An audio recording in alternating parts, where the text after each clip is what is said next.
सबके घर में मंदिर में है गणेश जी? Yes ma'am. गणेश जी के ये सर है ना, ये ऐसा क्यों है, किसी को पता है? मुझे बताओ, खड़े होके बताओ ऐसा क्यों है? मैम क्योंकि इनका सर इनके वो जो थे ना पिताजी, उन्होंने क्रोध में आके इनका सर काट दिया था। फिर इनको पता चला ये तो मेरा पुत्र है ना, उसमें मुझसे ऐसी गलती हो गई है ना। फिर ना पार्वती ने बोला अपन कैसे कर सकते हैं ना। फिर ना वो एक तो नंदी जी थे और दो और थे। उनसे बोला कि एक है ना ऐसा ढूंढ के लाओ जिसकी ना माँ उसकी पीठ करके सो रही होए उत्तम दिशा में ना। जब ही वो गए वो कोई नहीं मिला। फिर उनको एक शेर मिला हाथी का, उससे वो काट के गया उनके लगा दी इन्वेस्टमेंट के ऐसा शेर। हाँ सही है। अब देखो मैं पूरी कहानी सुना, आप बैठ जाओ। एक बार की बात है, पार्वती माता है ना, वो अपना ध्यान करने के लिए गई हुई थी। तो उन्होंने अपने जो शरीर से मैल निकाला ना, नहाते मैल निकलता है ना, ऐसे कहानी सबको ऐसे ही पता है कि वो जैसे मैल निकाला उससे उन्होंने क्या एक प्रतिमा बनाई।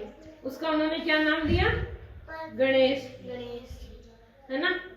वो गणेश जी थे तो उनको बना के बाहर पहरेदार के रूप में खड़ा कर दिया कि देखो पुत्र, मैं यहाँ अपनी वो ध्यान भजन कर रही हूँ ना, तो मेरे को कोई विघ्न नहीं दे। विघ्न मतलब कोई कष्ट, कोई बीच में नहीं आके मेरे को परेशान नहीं करे ना, कोई बाधा नहीं डाले मेरी पूजा में। तो आप यहाँ दरवाजे पे खड़े रह के मेरा ध्यान रखोगे ना, किसी को भी अंदर मेरी अनुमति के बिना किसी को भी अंदर नहीं आने देना। तो गणेश जी ने अपनी माता की आज्ञा का पालन किया और वो वहीं बाहर पहरा देने लगे। अब शिव जी आए, गणेश जी को पता नहीं था कि ये भी अपने पिताजी हैं। तो वो बोले कि मुझे अंदर जाने दो। तो गणेश जी ने मना कर दिया कि मैं तो आपको अंदर नहीं, मेरी माता की आज्ञा के बिना मैं आपको अंदर नहीं जाने दे सकता। तो शिव जी को क्रोध आया कि तू है कौन बालक, तू मुझे अंदर जाने से कैसे रोक सकता है? पार्वती तो मेरी पत्नी है। बोला नहीं, मैं अपनी माता की आज्ञा के बिना आपको अंदर नहीं जाने दूंगा।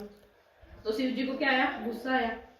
उन्होंने क्रोध में आके उनका सर धड़ से अलग कर दिया। अलग किया, इतनी पार्वती माता बाहर आए, उन्होंने ये सब देखा कि ये तो अपने पुत्र का गला काट दिया।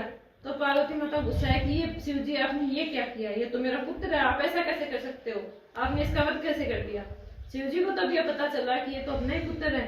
तो शिव जी ने अपने जो भी गण है ना, नंदी और वो जो गण, उनको भेजा कि आप जाओ और जो भी पहला जीव मिले ना, जिसकी माता पीट करके सो रही हो, जो भी पहला जीव मिले या कोई भी इंसान कोई भी मिले, उन्होंने जीव बोला तो वो गए। तब एक हाथी और एक हथनी अपने छोटे हाथी बच्चे के पीट करके सो रही थी।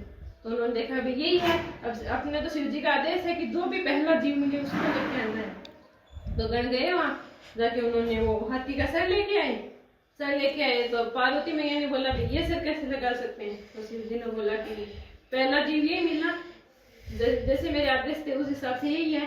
तो शिव जी ने सब वो उन्होंने मिलके, और ये गणेश जी के, ये देखो सूंड दिख रही है ना, ये हाथी वाला सर लगाया उन्होंने ना, तब जाके क्या बने वो गणेश जी। तो उनके वो, और बाकी शरीर तो किसका है? इंसान का। और ये ऊपर दिखता है ना हाथी का सर है ना, सबने देखा है ना, कान बड़े बड़े, सूंड है ना, दांत है, 2 दांत हाथी वाले, 2 हाथी के दांत होते हैं ना, एक तो वो बाद में जाके टूटा था। पहले जब लगाया था तब सही था ना, दांत थे, सूंड थी, बड़े लंबे लंबे कान। इनको क्या बोलते हैं? लंबोदर भी तो बोलते हैं ना, एक दंत बोलते हैं, गणेश जी बोलते हैं, इनकी और विनायक बोलते हैं। और इनको है ना आशीर्वाद मिला था शिव जी से कि ना, ब्रह्मा जी, विष्णु जी, सबसे आशीर्वाद मिला था कि जो सबसे पहले है ना आपकी पूजा होगी, ये इनको वरदान मिला था। और आज भी कोई भी त्योहार, कुछ भी घर में कोई भी पूजा, शुभ कार्य जो भी होते हैं, उनमें सबसे पहले किसकी पूजा की जाती है? गणेश जी की। ठीक है ना? ये कहानी कैसी लगी आपको? ठीक है, अब अपन नेक्स्ट एक्टिविटी